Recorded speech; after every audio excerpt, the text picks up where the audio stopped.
Hello student, I am Abad Ali and you are watching my YouTube channel Gurumantra academy. Students, आज हम लाए हैं आपके लिए नेक्स्ट वीडियो जिसमें आज हम आपको पढ़ाएंगे central idea of the poem. और पोएम का नाम है the character of a happy life, जिसको लिखा है सर हेनरी वॉटन ने। So without wasting the time let's get started.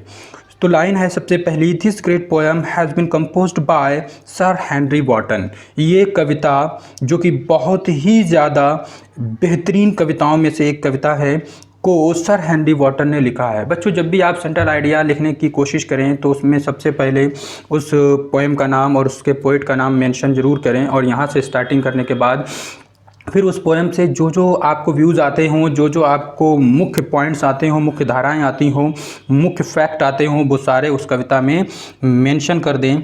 तो आप समझ लें कि आपका सेंट्रल आइडिया सही जा रहा है। इट मीन्स ये कि इसको मैं ज़्यादा से ज़्यादा बेहतर तरीके से और हिंदी में एक्सप्लेन आपके सामने इसलिए करता हूँ कि ताकि आप ये चीज़ें सीख जाएं और आप सेंट्रल आइडिया को लिखना अपने शब्दों में सीखें। और यही सबसे ज़्यादा अहम और ज़रूरी है। अगर आप सेंट्रल आइडिया स्वयं में लिखना नहीं सीखते तो इट मीन्स आपने अंग्रेज़ी लिटरेचर को अच्छे से समझा ही नहीं, इसीलिए आप सेंट्रल आइडिया लिखने में अभी भी लैग करते हैं। So see the next line, this poem focuses on the man.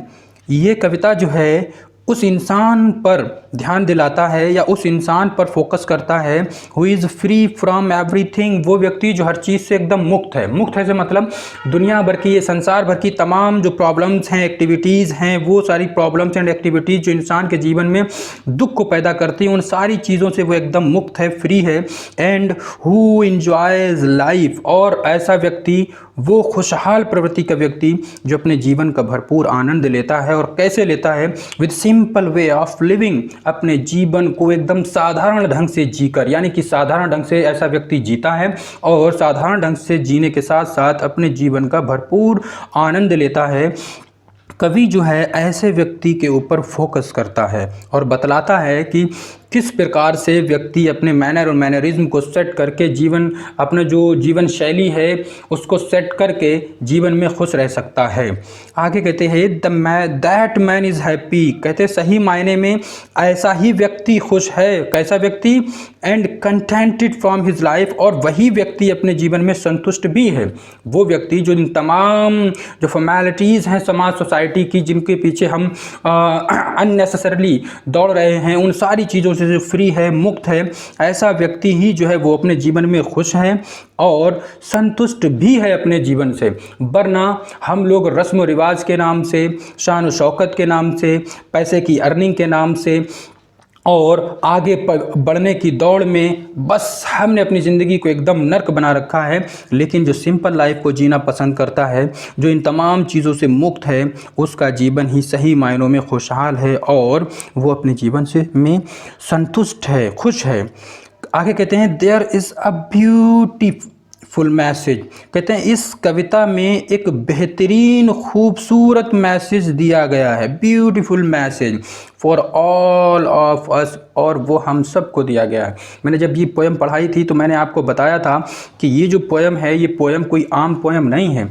ये पोएम जो है थॉट प्रोवोकिंग है, एक ऐसा लेसन आपको देगा। इट मीन्स, लेसन से मीन्स मेरा मतलब ये है कि जीवन का एक ऐसा रहस्य सिखाएगा कि वो तमाम लोग जो अपने जीवन में खुशहाली चाहते हैं, या ऐसे लोग जो अपने जीवन में दुखी हैं और वो खुश रहना चाहते हैं, तो उनको चाहिए कि इस पोएम के कंटेंट को समझें, इसमें पोइट क्या कहना चाहता है उसको समझें और समझ के उसको अपने जीवन में अप्लाई करें। Then I assure you that 100% the person will be happy in his or her life, कि उस व्यक्ति को अपने जीवन में खुशहाली मिलेगी, sure and certain, if the person is following the terms and conditions given in this poem. Then, कि अगर इस कविता में दिए गए जो भी तथ्य हैं, बातें हैं जीवन में अप्लाई करने के लिए, अगर आप उनको अप्लाई करते हैं अपने जीवन में, तो this is 100% assurance from my side. So see, आगे देखते हैं, कहते हैं in this poem that we should obey God, और साथ ही साथ इस पोएम में एक चीज़ और बतलाई गई है कि हमें ईश्वर के आदेशों का पालन करना चाहिए। ईश्वर के आदेशों का पालन करने से मतलब ये है कि हमें प्राकृतिक बनना चाहिए, हमें प्राकृतिक तौर तरीके से जीवन जीना चाहिए और ईश्वर की इबादत यानी कि पूजा करनी चाहिए और साथ ही साथ हमें ईश्वर पर अटूट विश्वास रखना चाहिए और अपने जीवन शैली को जो है ईश्वर के डिवोशन में, भक्ति में भी लगाना चाहिए। And we should be good with others so that we can be happy and contented with our life. कहते हैं और साथ ही साथ we should be good with others, कि हमें जो है कैसा होना चाहिए, दूसरों के साथ भलाई करनी चाहिए, हमें दूसरों के साथ भलाई करना चाहिए और हमें भलाई से बिहेव करना चाहिए सो दैट, ताकि वी कैन बी हैप्पी। जब हम दूसरों के साथ भलाई का कार्य करेंगे, दूसरों के साथ पोलाइटनेस से बात करेंगे, जब हम दूसरों के साथ विनम्रता से पेश आएंगे, उनके लिए मददगार बनेंगे, इट मीन्स आप जब समाज में, सोसाइटी में अच्छाई फैलाएंगे, आप सोशल वर्क करेंगे, कहते हैं तभी, and contented with our life, तो तब जाकर हम अपने जीवन से कैसे होंगे, संतुष्ट होंगे। कंटेंटेड, संतुष्ट होना, यानी कि आपको अपने जीवन से संतुष्टि मिलेगी, विद अवर लाइफ, अपने जीवन से। तो बच्चों ये थी हमारी आज की वीडियो, आई होप सो आपको पसंद आई होगी।